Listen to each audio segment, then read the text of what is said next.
સમાચાર અમદાવાદથી મળી રહ્યા છે કે જ્યાં મણિનગર સ્વામિનારાયણ સ્કૂલમાં એક મોટી દુર્ઘટના ટળી છે। મીટરમાં શોર્ટ સર્કિટ થતાં આગ લાગી હતી। સ્ટાફની સતર્કતાને કારણે આગ પર કાબૂ મેળવી લેવાયો છે। ફાયર બ્રિગેડ આવે તે પહેલાં જ આગ પર કાબૂ મેળવાયો છે। 3000 વિદ્યાર્થીઓ શાળામાં અભ્યાસ કરે છે। આગ બુઝાવતી વખતે પણ બ્લાસ્ટ થયું હતું।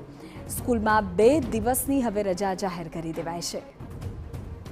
ઉલ્લેખનીય છે કે આગની ઘટના બનતા રહી ગઈ। પાવર રૂમના મીટરમાં આગ લાગતા તાત્કાલિક સ્કૂલ સ્ટાફ દ્વારા આગ પર કાબૂ મેળવી લેવાયો। ઉલ્લેખનીય છે કે આ શાળામાં 3000 જેટલા બાળકો અભ્યાસ પણ કરે છે।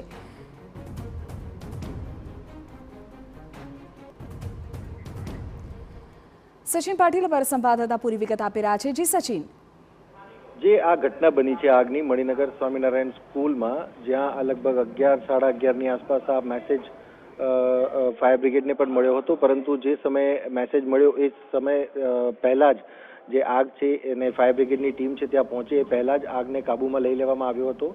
આપ જોશો પણ તો જે દ્રશ્ય દેખાઈ રહ્યા છે, દ્રશ્યમાં આ જે પાવર રૂમ છે ત્યાં આ એક જગ્યાએ આગ લાગી હોવાની જે ઘટના છે એ સામે આવી હતી।